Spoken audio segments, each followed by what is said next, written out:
WhatsApp guys, तो आज की कहानी एक फेमस नेटफ्लिक्स सीरीज के बारे में है जिसका टाइटल है स्क्विड गेम्स। अगर आप चैनल पर नए हैं तो लाइक, सब्सक्राइब और कमेंट करना ना भूलिए।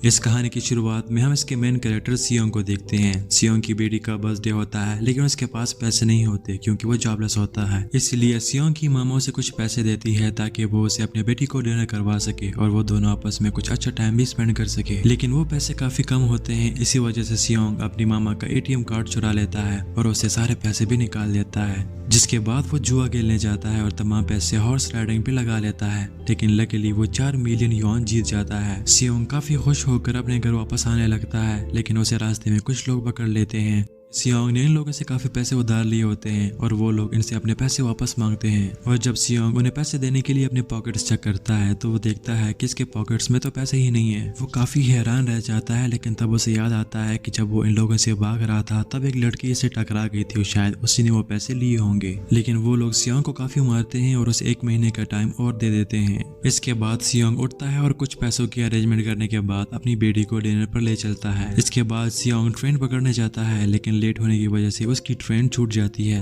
तब वहाँ पे वो इंतजार करता है लेकिन अचानक एक आदमी आकर उसके साथ बैठ जाता है। इसके बाद वो अननोन बंदा सियोंग से बात करने लगता है और उसे कहता है कि मैं तुम्हारे साथ एक गेम खेलना चाहता हूँ और अगर तुम गेम जीतते हो तो इनाम के तौर पर तुम्हें काफी सारे पैसे मिलेंगे। सियोंग इतने सारे पैसे देखने के बाद गेम खेलने लगता है और काफी मार खाने के बाद वो ये गेम जीत भी जाता है, यानी वो 1 लाख वॉन जीत जाता है। जिसके बाद वो अननोन पर्सन सियोंग को एक कार्ड देता है और उसे कहता है कि तुम अगर और पैसे जीतना चाहते हो तो इस कार्ड पे दिए गए नंबर पे कॉल कर लेना। जिसके बाद सियोंग अपने घर वापस आता है। तब उसकी मामू उसे कहती है कि तुम्हारी बेटी अगले साल अपने पेरेंट्स के साथ यूएस शिफ्ट हो जाएगी। जिससे हमें पता चलता है कि सियोंग का डाइवोर्स हो गया है और उसकी वाइफ ने दूसरी शादी भी की हुई है। और सियोंग भी नहीं चाहता कि उसकी बेटी उससे इतना दूर चली जाए, लेकिन उसके पास इतने पैसे नहीं होते ताकि वो केस करके कस्टडी वापस ले ले। इसलिए सियोंग उस नंबर पे कॉल कर देता है। जिसके बाद एक गाड़ी उसे लेने आ जाती है। उस गाड़ी में और भी काफी लोग होते हैं। जैसे ही वो गाड़ी में बैठता है उस गाड़ी में एक स्प्रे होता है जिससे सारे लोग बेहोश हो जाते हैं और जब उनकी आंख खुलती है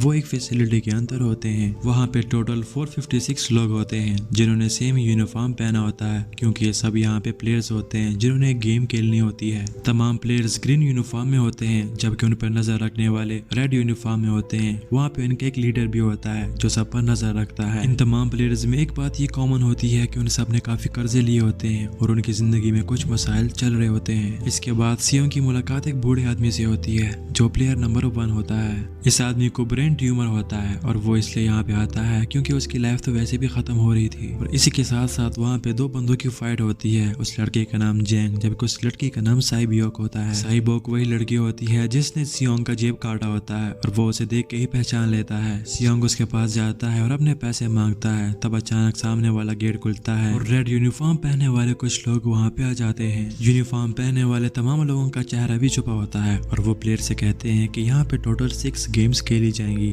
और जो जीतेगा उसे काफी सारे पैसे मिलेंगे। इसके बाद उन सब से एक कॉन्ट्रैक्ट पे साइन लिया जाता है। इस कॉन्ट्रैक्ट के 3 मेन रूल्स होते हैं। फर्स्ट रूल ये होता है कि कोई भी प्लेयर ये गेम अपनी मर्जी से छोड़कर नहीं जा सकता। दूसरा रूल ये होता है कि अगर कोई भी प्लेयर गेम खेलने से मना करता है तो उसको एलिमिनेट कर दिया जाएगा और एलिमिनेट करने का जो मतलब होता है वो हमें बाद में ही पता लगेगा। और तीसरा रूल ये होता है कि अगर मेजोरिटी ये गेम नहीं खेलना चाहती तो ये गेम बंद कर दिया जाएगा। जिसके बाद उन सबको गेम खेलने के लिए ले जाया जाता है। जाते जाते सियोंग अपने बचपन के दोस्त से मिलता है जिसका नाम सेंग वू होता है और वो उसे देखकर काफी हैरान रह जाता है क्योंकि वो तो किसी बिजनेस डील की वजह से मुल्क छोड़कर चला गया था। जिसके बाद तमाम प्लेयर्स वहाँ पे जमा हो जाते हैं और वहाँ पे काफी बड़ी डॉल होती है और इस गेम का रूल भी काफी सिंपल होता है। जब ये डॉल गाना गाएगी तमाम प्लेयर्स को आगे आना होगा और जब ये डॉल गाना स्टॉप कर दे तब तमाम प्लेयर्स को भी स्टॉप होना पड़ेगा और जब तक डॉल दोबारा गाना नहीं सुनाती तमाम प्लेयर्स को स्टिल रहना पड़ेगा, यानी किसी को भी मूवमेंट करने की इजाजत नहीं दी जाएगी और अगर कोई मूवमेंट करता है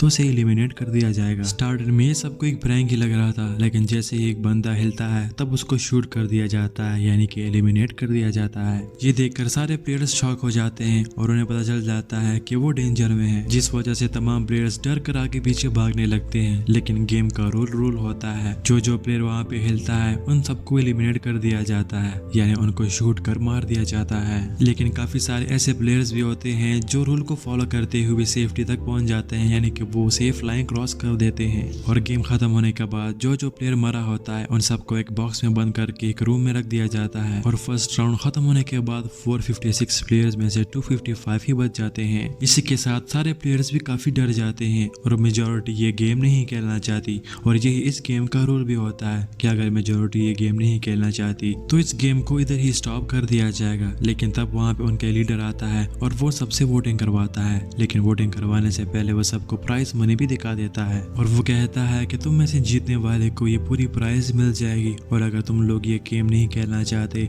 तो ये सारे पैसे मरे हुए प्लेयर्स के फैमिली को दिए जाएंगे। इस गेम की प्राइस मनी 45 मिलियन वॉन होती है। उसके बाद वोटिंग करवाई जाती है जिसमें मेजोरिटी प्लेयर्स ये गेम खेलना नहीं चाहते, जिस वजह से वो गेम उधर ही स्टॉप कर दिया जाता है। लेकिन जाते हुए उनका लीडर कहता है कि अगर वो फ्यूचर में ये गेम खेलना चाहते हैं तो वो दोबारा भी आ सकते हैं। जिसके बाद तमाम प्लेयर्स को उनके घर छोड़ दिया जाता है। अगले दिन सियोंग पुलिस स्टेशन आता है और उन्हें पूरी कहानी सुनाता है। वो पुलिस ऑफिसर को वो कार्ड भी दिखाता है और वहाँ पे गेम्स के बारे में भी बताता है। लेकिन वहाँ पे कोई भी उसका यकीन नहीं कर पाता और उल्टा सियोंग को ये पागल कह के वहाँ से जाने का कहते हैं। इसके बाद सियोंग घर वापस आता है। रास्ते में वो अपने दोस्त सेंग वू को देखता है जो अपने मदर को चुपके से देख रहा होता है। इसके बाद वो सियोंग को बताता है कि मेरे ऊपर 6 मिलियन का कर्ज है। मैंने सारे पैसे अपने क्लाइंट से लेकर स्टॉक मार्केट में लगाए थे, लेकिन वो सारे डूब गए हैं। इसी दौरान सियोंग को हॉस्पिटल से कॉल आती है और उसे बताया जाता है कि उसकी मामा हॉस्पिटल में है। जिसके बाद डॉक्टर सियोंग से कहता है कि हम तुम्हारी मदर का ऑपरेशन कर सकते हैं, लेकिन इसके लिए काफी ज्यादा पैसों की जरूरत होगी। लेकिन सियोंग के पास इतने पैसे नहीं होते। इसी वजह से वो अपनी वाइफ से हेल्प मांगने जाता है, लेकिन उसकी वाइफ भी उसे पैसे देने से मना करती है और वो अपने हस्बैंड को भी बताती है कि सियोंग पैसे मांगने आया था। तब वो पैसे लेकर सियोंग के पास आता है और उसे कहता है कि मेरी फैमिली से दूर रहना। लेकिन पैसे लेने के बजाय सियोंग उसे मारने लगता है और ये सब कुछ उसकी बेटी भी देख रही होती है। इसके बाद हम इस कहानी में एक और कैरेक्टर को देखते हैं जिसका नाम अली होता है और वो अपने बॉस से पैसे मांगने आया होता है। लेकिन उसका बॉस भी अली से ठीक तरीके से बात नहीं करता और उसे पैसे देने से भी मना करता है, जिस पर अली को गुस्सा आता है और उन दोनों के बीच फाइट भी शुरू हो जाती है और उसके बॉस का हाथ एक मशीन में फंस जाता है और मौका देखते ही वो अपने बॉस से पैसे उठाकर वहां से भाग जाता है। जिसके बाद वो अपने घर आता है और अपनी वाइफ से कहता है कि पहली फ्लाइट लो और चले जाओ यहाँ से। इसके बाद हम साइबियो को देखते हैं जो एक एजेंट से मिलने आई होती है क्योंकि उसने अपनी मदर को एक जगह से दूसरी जगह ले जाना होता है। ये वही लड़की होती है जिसने सियोंग का जेब काटा होता है, लेकिन उसे भी अपनी मदर को शिफ्ट करने के लिए काफी पैसों की जरूरत होती है जो उसके पास नहीं होते। उसका एक छोटा भाई भी होता है जिसके साथ उसने उनके मदर को लाने का वादा भी किया होता है। इसी के साथ हम एक पुलिस ऑफिसर को देखते हैं जिसका भाई काफी महीनों से मिसिंग होता है। तब वो उसके घर आता है, तब उससे वहाँ पे एक कार्ड नजर आता है। ये वही कार्ड होता है जिसने पुलिस स्टेशन में सियोंग के हाथ में देखा होता है। जिसके बाद वो सियोंग के पास जाता है और उससे उस कार्ड के बारे में पूछता है, लेकिन सियोंग उसे कुछ नहीं बताता और जब वो अपने घर वापस जाता है वही कार्ड वहाँ पे दोबारा उसे मिलता है। जिसके बाद सियोंग वही गेम दोबारा खेलने का डिसाइड करता है। जिसके बाद उन तमाम प्लेयर्स को एक शिप में ले जाया जाता है, लेकिन वो पुलिस ऑफिसर भी गाड़ी का पीछा करके उस शिप तक पहुंच जाता है। वो शिप के अंदर जाता है और एक गार्ड को मारकर उसका यूनिफॉर्म पहन के उनके साथ चला जाता है। इसी के साथ हम देखते हैं कि वो शिप एक आयरलैंड चला जाता है और इस बार भी उन्हें एक फैसिलिटी के अंदर रखा जाता है और जब उनको होश आता है उन्हें अलग अलग टीम्स बनाने का टास्क दिया जाता है। इसी दौरान साइबोर्ग वॉशरूम जाती है और वहां से छत पर चढ़कर इस फैसिलिटी को एक्सप्लोर करती है और वो देखती है कि वहाँ के गार्ड्स बड़े बड़े बर्तनों में कुछ बना रहे हैं। लेकिन तब एक गार्ड को शक होता है और वो वॉशरूम चेक करने अंदर आता है, लेकिन तब तक साइबोर्ग वापस आ चुकी होती है। जिसके बाद साइबोर्ग अपनी फीमेल फ्रेंड को सारी बातें बता देती है, लेकिन जाते जाते उसकी बातें सियोंग का फ्रेंड भी सुन लेता है और इस बारे में वो साइबोर्ग से पूछता है। तब वो बताती है कि वो बड़े बड़े बर्तनों में कुछ बना रहे हैं। इसके बाद गेम शुरू होता है और तमाम प्लेयर्स को एक प्लेग्राउंड की तरफ ले जाया जाता है जहाँ पे 4 शेप्स बने होते हैं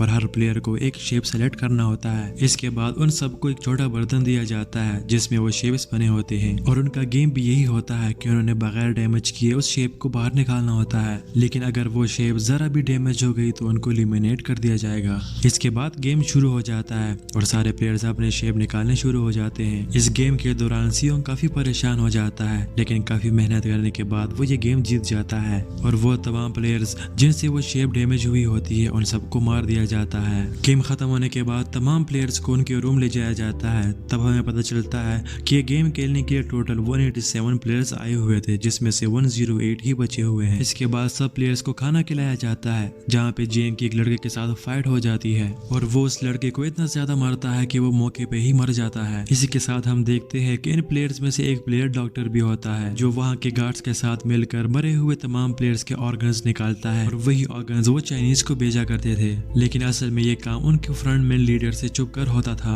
और यही गार्ड्स डॉक्टर को पहले से ही गेम के बारे में बता देते थे ताकि वो सरवाइव कर सके। तभी ये गार्ड डॉक्टर को बताता है कि आज हमने जानबूझकर प्लेयर्स को कम खाना दिया है ताकि वो आपस में लड़ सके, जिससे तमाम वीक प्लेयर्स इस गेम से आउट हो जाएंगे।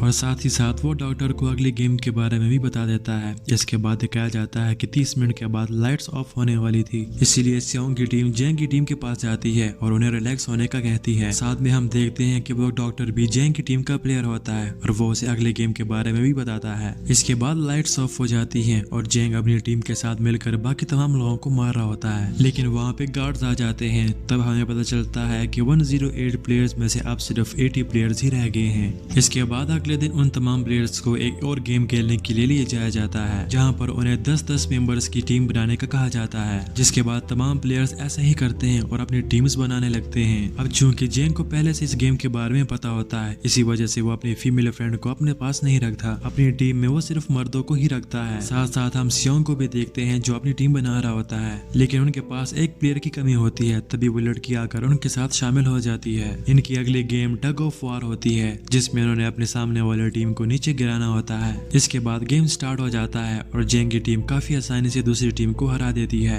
इसके बाद अगला नंबर सियोंग की टीम का होता है। तब वो बूढ़ा प्लेयर कहता है कि मैंने अपनी जिंदगी में काफी सारे टग ऑफ वार खेली हुई है, इसलिए वो उन सबको गाइड करता है कि ये गेम हमने कैसे जीतनी है। और इस बूढ़े प्लेयर की बातें मानने के बाद वो ये गेम भी जीत जाते हैं। गेम खत्म होने के बाद दोबारा रात का वक्त हो जाता है और लाइट्स दोबारा ऑफ हो रही होती हैं। इसलिए सियोंग उन्हें कहता है कि हम एक एक करके रात को पहरा देंगे ताकि हमारे मेंबर्स को कोई नुकसान ना पहुंचे। साथ साथ जेंग की टीम मेंबर्स भी काफी चालाक होते हैं, इसलिए जेंग को डाउट होता है कि कहीं उसके टीम मेंबर्स उसे ही साइड पे ना कर दे। साथ साथ हम ये भी देखते हैं कि वही डॉक्टर और गार्ड्स उन मरे हुए प्लेयर्स के ऑर्गन्स निकाल रहे होते हैं और उन तमाम ऑर्गन्स को गार्ड नंबर 28 और 29 ने डिलीवर करना होता है। गार्ड नंबर 29 कोई और नहीं बल्कि वही पुलिस ऑफिसर होता है जो वहाँ पे चुपके से आया होता है। और जब वो ऑर्गन्स डिलीवर करने जाते हैं तब वो देखता है कि टनल में बॉम्ब भी लगा हुआ है। तब 28 नंबर उसे बताता है कि जब हम यहाँ से निकलेंगे तो इस जगह को ब्लास्ट कर दिया जाएगा। इसके बाद वो पुलिस ऑफिसर उस गार्ड से और इन्फॉर्मेशन लेने की कोशिश करता है, लेकिन उसे ऑफिसर पे डाउट हो जाता है, इसीलिए वो ऑफिसर से अपना फेस दिखाने का कहता है। वो ऑफिसर अपना फेस रिवील कर देता है, लेकिन साथ साथ वो गार्ड नंबर 28 पे गन भी ठान देता है। जिसके बाद वो गार्ड नंबर 28 से और इन्फॉर्मेशन लेने की कोशिश करता है, लेकिन गार्ड नंबर 28 बताता है कि उसे और कुछ नहीं पता।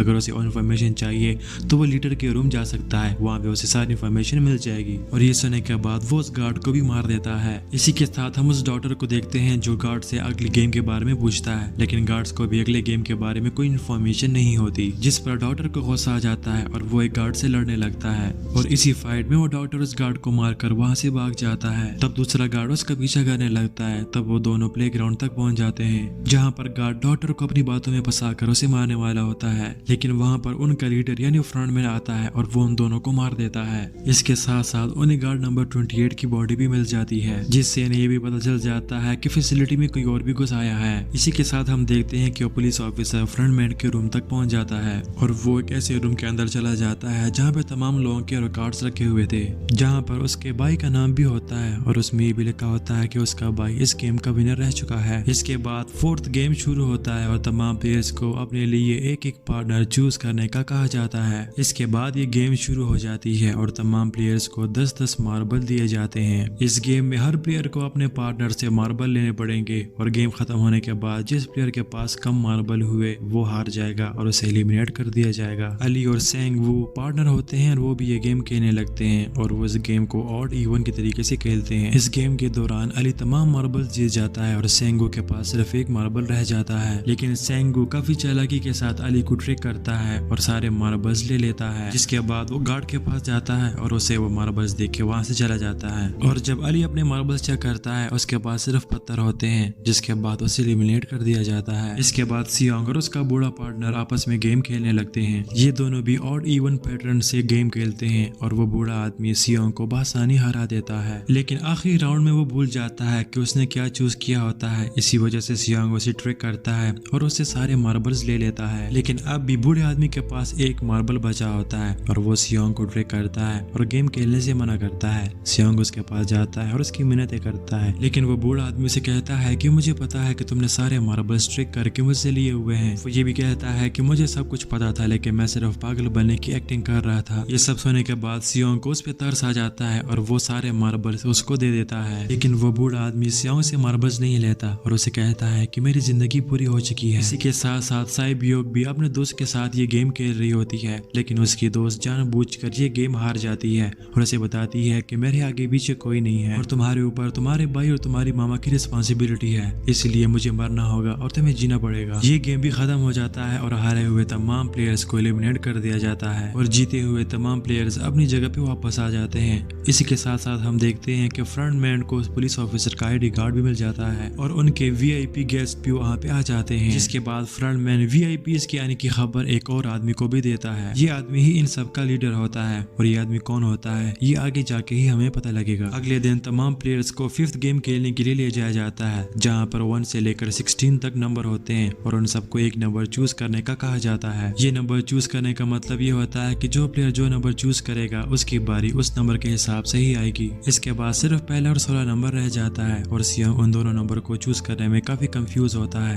लेकिन तब वहाँ पे एक आदमी आता है और वो सियांग से कहता है कि मुझे पहला नंबर चाहिए क्योंकि मैं अपनी जिंदगी में कभी भी फर्स्ट नहीं आया। इसके बाद उन्हें गेमिंग रूम ले जाया जाता है। इस गेम में सब प्लेयर्स को एक शीशे का बना हुआ ब्रिज क्रॉस करना पड़ता है, जिसमें 2 किस्म के शीशे लगे होते हैं। एक शीशा आम किस्म का होता है जिस पर पांव रखने से वो टूट जाएगा और वो प्लेयर जमीन पर गिर कर मर जाएगा, जबकि दूसरे किस्म का शीशा टेम्पर ग्लास होता है जो काफी मजबूत होता है। जिसके बाद गेम शुरू हो जाता है और तमाम प्लेयर्स जो आगे होते हैं वो एक एक करके मारने लगते हैं। इसी बीच एक लड़की ऐसी होती है जिसको जियोंग ने काफी तंग किया होता है, इसलिए वो जियोंग को पकड़ के नीचे कूद जाती है और दोनों मर जाते हैं। इन सब प्लेयर्स में से एक प्लेयर ऐसा भी होता है जिसने ग्लास मैन्युफैक्चरिंग कंपनी में काम किया होता है, इसीलिए वो टेम्पर ग्लास को पहचानने लगता है और उस पर जाने लगता है, लेकिन फ्रंटमैन को इस बात की खबर हो जाती है, इसलिए वो लाइट्स ऑफ करवा देता है ताकि वो ग्लास को पहचान ना सके। लेकिन इसके साथ साथ टाइम भी काफी कम रह जाता है और तमाम प्लेयर्स उसको जल्दी करने का कहते हैं, लेकिन साइबियोक एक बंदे को धक्का दे देता है जहाँ पे उन्हें टेम्पर ग्लास की पहचान हो जाती है और सिर्फ 3 ही प्लेयर्स ऐसे बच जाते हैं जो ब्रिज क्रॉस कर देते हैं, सेंगवू, सियांग और साइबियोक। जैसे ही वो ब्रिज क्रॉस कर देते हैं उस ब्रिज में से एक धमाका होता है, जिस धमाके से साइबियोक काफी जख्मी हो जाती है। इसके साथ हम पुलिस ऑफिसर को भी देखते हैं जिसने एक गार्ड को मारकर उसका ड्रेस पहना होता है, लेकिन एक वीआईपी गेस्ट को उस पर शक हो जाता है और वो उसे मास्क रिमूव करने का कहता है, लेकिन पुलिस ऑफिसर उसे कहता है कि यहाँ नहीं, मैं अंदर जाकर ही अपना मास्क रिमूव करूंगा। और अंदर जाकर ऑफिसर उस आदमी को बेहोश कर देता है, लेकिन इस बात का पता फ्रंटमैन को भी चल जाता है और वो उस ऑफिसर के पीछे जाने लगता है। पुलिस ऑफिसर वहाँ से भागता है और एक आइलैंड के पास आ जाता है, लेकिन वो फ्रंट ऑफिसर भी उसका पीछा करते हुए उस आइलैंड तक पहुँच जाता है। ऑफिसर एक पहाड़ के ऊपर चढ़ता है और अपने सीनियर्स को इन्फॉर्म करने की कोशिश करता है, लेकिन उसके फोन पे सिग्नल्स ही नहीं आ रहे होते। तभी वहाँ पे फ्रंटमैन पहुँचता है और उसे अपने साथ जाने का कहता है, लेकिन वो ऑफिसर फ्रंटमैन पे गोली चला देता है, जिसके बाद फ्रंटमैन अपना मास्क रिमूव कर देता है, लेकिन पुलिस ऑफिसर देखता है कि वो कोई और नहीं बल्कि उसका भाई ही होता है। फ्रंटमैन अपनी बंदूक निकालता है और अपने भाई को ही मार देता है। इसी के साथ हम साइबियोक को देखते हैं जो काफी जख्मी हुई होती है और उसके जिस्म से काफी खून बह रहा होता है। इसके बाद उन आखिरी 3 सर्वाइवर्स को डिनर करने के लिए ले जाया जाता है और आखिर में उनके साथ एक नाइफ भी रख दी जाती है, यानी रात को कोई भी एक दूसरे को मार सकता है। फिर रात को सियांग नोट करता है कि साइबियोक की तबीयत काफी खराब है, इसलिए वो उसके पास जाता है और उसे कहता है कि तुम फिक्र ना करो, हम दोनों एक साथ ही हैं, हम दोनों मिलकर सेंगवू को हरा देंगे और टोटल प्राइज मनी को भी आपस में डिवाइड कर लेंगे। और साइबियोक उसे कहती है कि मेरा एक छोटा भाई भी है जिसे मैं ऑर्फनेज में छोड़ आई हूँ और अगर हम दोनों में कोई भी बचता है तो हमने एक दूसरे के फैमिली का ख्याल रखना होगा। लेकिन रात को साइबियोक की तबीयत काफी खराब हो जाती है और सियांग दरवाजे के पास जाता है और उनसे हेल्प मांगता है, लेकिन वहाँ हेल्प करने कोई नहीं आता और जैसे ही वो साइबियोक के पास जाता है उसके आने से पहले सेंगवू ने उसे मार दिया होता है और अगले ही दिन उन दोनों को लास्ट गेम खेलने के लिए ले जाया जाता है। इस गेम का रूल काफी सिंपल होता है, मार दो या मर जाओ, और इस गेम का नाम होता है स्क्विड गेम। ये गेम भी स्टार्ट हो जाती है और दोनों के दरमियान दरमियान काफी फाइट होती है, लेकिन सेंगवू की तबीयत आखिर में काफी खराब हो जाती है। तभी सियोंग कहता है कि मैं इस गेम को स्टॉप करना चाहता हूँ और वो सेंगवू को भी अपने साथ जाने का कहता है, लेकिन सेंगवू अपने आप को ही मार डालता है, जिसकी वजह से सियोंग जीत जाता है। और रास्ते में फ्रंटमैन उसे कहता है कि तुम काफी अच्छा खेले हो,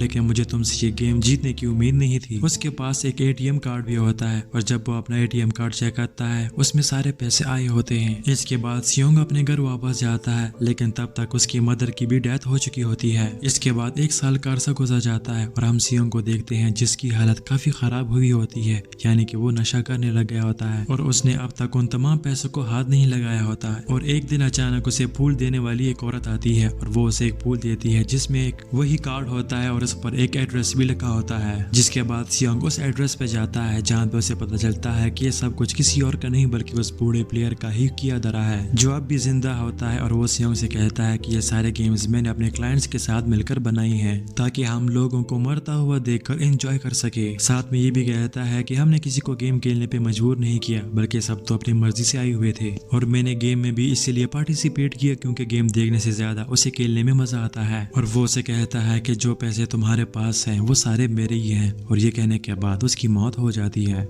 इसके बाद सेंगवू ऑर्फनेज जाता है और साइबियो के भाई को वहाँ से लेकर सेंगवू की मामा के हवाले करता है और उस बच्चे का ख्याल रखने का कहता है, लेकिन वो उसको एक बैग भी देता है जो पैसों से भरा होता है। इसके बाद सेंगवू ट्रेन स्टेशन पे जाता है जहाँ पे उसे वो अननोन पर्सन दिखाई देता है जिसने मूवी की शुरुआत में उसे काट दिया होता है। वो भागता हुआ उसके पास आता है, लेकिन तब तक वो जा चुका होता है। इसके बाद सियोंग दोबारा उस कार्ड पे कॉल करता है और उनसे पूछता है कि तुम लोग कौन हो और तुम लोगों के साथ ऐसा क्यों कर रहे हो, लेकिन उसे जवाब मिलता है कि सियोंग अगर तुमने जिंदा रहना है तो प्लेन में चढ़कर चले जाओ। और इसी के साथ ही ये कहानी यहाँ खत्म हो जाती है। Thank you for watching.